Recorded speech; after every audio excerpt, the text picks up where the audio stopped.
Hey guys, so I know I haven't been on here for what seems like a really long time. I am really sorry about that. Um, I actually realized recently that I had tried uploading my video of comparing credit unions with financial or commercial banks, and it like never uploaded, so I'm kind of upset. I'm currently uploading, and as you guys can probably tell from the quality, my lighting's but at least, I'm going to be directly uploading this. So I'm going to go ahead and jump into it because this is a bit of information. So this is Your Money Your Way, number 3, and we're going to be doing the comparison of credit unions versus banks.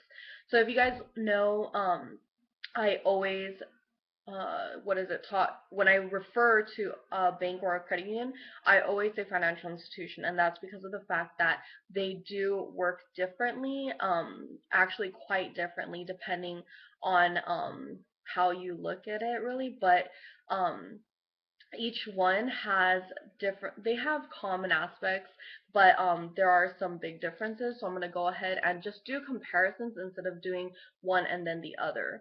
So first off, we're going to start with accounts. If you guys remember accounts, we have the checking account, saving accounts, money markets, and stuff like that. On the account part, they're both very basically exactly the same. They all offer checking accounts and saving accounts, money markets, CDs. Now, one difference though, if you guys remember, is investment accounts. Certain commercial banks, they have their own investment departments. Credit unions do as well, but the biggest difference is the fact that they actually will have like a representative who is there to assist you and directly take in investment information. Now, the biggest difference is that usually what you'll have at a commercial bank is called a personal banker, and a at a credit union, they're a member service rep. And that's because in credit unions, a member service rep does a lot, okay? They will do everything from open accounts to maintaining them, such as getting you a new card if you lost your debit card or ATM card. They can also apply for loans for you, or even give you updates and basically walk you through the whole thing, which I will say is a very nice thing because you can directly contact a branch and ask them about the status of a loan that you were looking into taking out.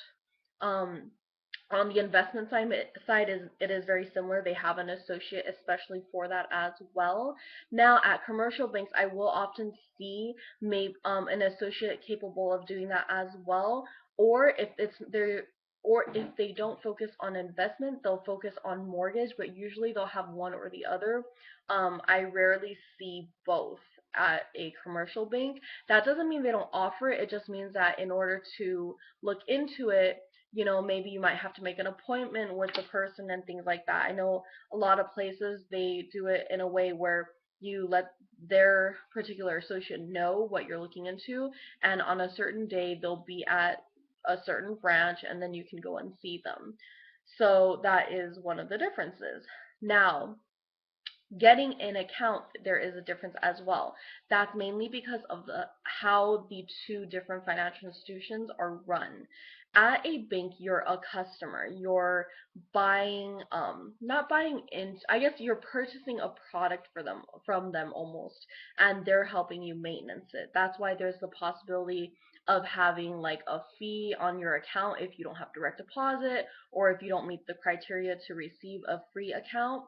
As opposed to a credit union, you are a member. Now, don't get me wrong, that doesn't mean that you're exempt from fees. That just means instead of having like stockholders, you're a shareholder as a member when it comes to a credit union.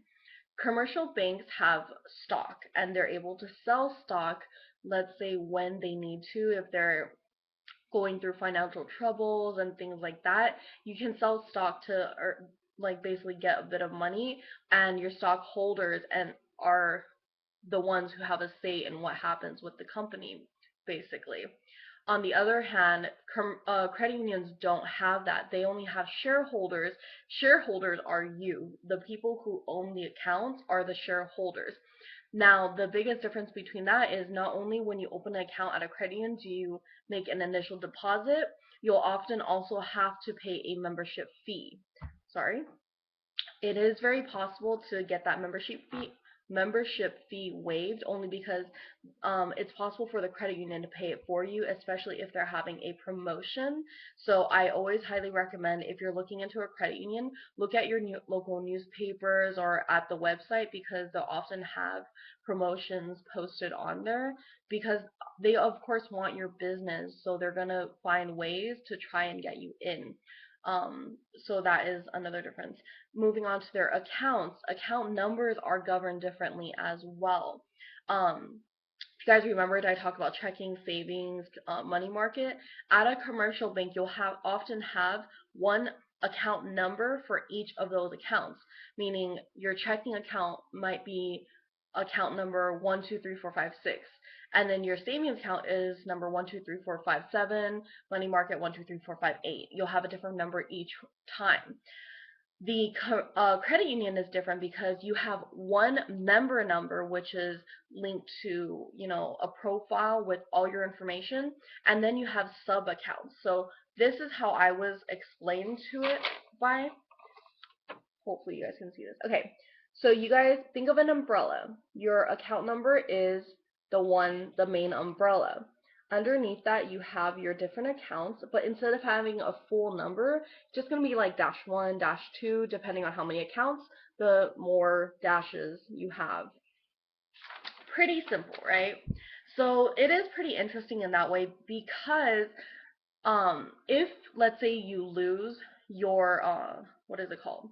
Your checks. At a commercial bank, you would end up having to close out that particular account and open up a new one. What I've found is that at a credit union, they actually give you what's called a MICR number. That's the number at the bottom of the checks that looks like a 00101 computer code. If you were to, let's say, lose something that is connected to an account that you can take checks out on, you can actually just change that number without having to change the full account. What's great about that is that cuts off any whoever was accessing your account fraudulently, and allows you to not have to go through the hassle of redoing your direct deposit, redoing any payments, auto payments that you have coming out of your account. So it saves you a lot of time. Not saying that closing out an account and reopening one isn't easy as well, but I mean, when you only have one account number, it kind of sucks a little bit. So anyway, I'm not trying to, sway you guys in any way. Sorry, that was a bit of an opinionated statement, but that was one benefit that I saw. Next one is let's talk about how your money is run in each of the two places. So commercial banks and credit unions are both insured the same amount, up to $250,000 per account slash share, depending on which financial institution you're looking at. When I say $250,000, that means per each, for credit union wise, per each of these numbers, you have, let's say social. For every social, for your social, you're insured up to $250,000. Now, that can be changed and upped, we can say, when it comes to a credit union, if you have other accounts such as investment accounts, or I think it was the CD accounts, or the retirement accounts, which is considered an investment account as well, or if you have just beneficiaries on an account. I think that was the biggest thing. If you have beneficiaries on the account or joints on the account, the amount that you're insured in we'll just stick to, according to your social, goes up. So you may not necessarily be only insured up to $250,000. The governing body of that is the NCUA, and that's for credit unions. That's just the federal department, you could say, that is actually backing up the money that you're putting in, so that it is insured and that it's not invested or anything like that. When I said, the insured part, investments aren't insured. Sorry about that. I kind of mixed that one up. But It's basically whenever you add like a joint or a beneficiary onto an account, you're insured for more because that adds another person onto there as well. On the other hand, commercial banks are governed by the FDIC. Same thing, except for, I mean, but the social one is the best way to think about it. For every one social that you have an account on, or for every one social you have in a financial institution, you're insured up to $250,000. So that's one way to think about it. Now, let's talk about stuff that they offer.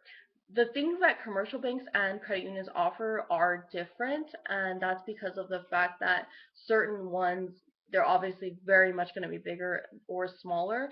Credit unions are credit unions because they they're for a particular type of person. So there are credit unions for certain companies, like, I don't know, airplane companies or shipping companies. I'm not going to name any particular names. I'm just, throwing it out there. Car manufacturer companies, they each have their own credit union. It is also possible to have geographical credit unions, meaning, let's say you live in LA, there's an LA credit union. Let's say you live in Orange County, there's an Orange County's credit union. So these are all just aspects, and in order to actually become a member, you do have to meet the criteria that they set in order to become a member. So I mean, most of the time you have to either work or live where they are. So LA Credit Union, you got to live in LA. Um, Other than that, once you go into an account, like I said, they both have checking, savings, money market, investment accounts. Um, some things that were affected. Now, a lot of credit unions I've seen, they can provide simple services a little faster, meaning they can get you checks and debit cards and things like that a little faster only because they have the equipment on hand and nothing is very far since they're like their brand or their headquarters isn't going to be in on the East Coast when there's a branch on the West Coast. Um, One thing that I did notice though is that a lot of credit unions are getting rid of international wires. That's actually because of a recent bill that was passed that makes it very hard and very expensive to send out wires. So I do know that commercial banks, in order to cope with this, a lot of them up their prices on the international wires. Domestic wires are still very much the same. It was actually part of a bill that was meant to keep I don't know, it was like meant to keep the customer or the consumer safe when it came to like international payments and things like that. It was just crazy. Um, but anyway, besides that, domestic wires are very much the same. Debit cards, ATM cards, both of them offer. I don't think either one. It is very hard nowadays to find traveler's checks, like I mentioned before. So, but I have seen certain places, both commercial and credit union, that offer checks, traveler's checks slash money orders. So it's just dependent on where you go when it comes to that. Now, interest rates. If you guys hear oh, credit unions always have the lowest interest rates. That's mostly because of how they're run, and it's not always necessarily true. It is dependent on the credit union. But the reason why they're able to often offer lower interest rates is because of the fact that the money that they receive is money that they're giving back to you. So, meaning, let's say they have a lot of people investing with them and a lot of people opening memberships with them, they have more money to be able to give back. So, I've actually heard of credit unions that have excess money, so they do an exceptionally low interest rate. I remember that one time, the one of my local credit unions did a auto loan interest rate promotion, and their lowest interest rate is already 1.99%, which is very low.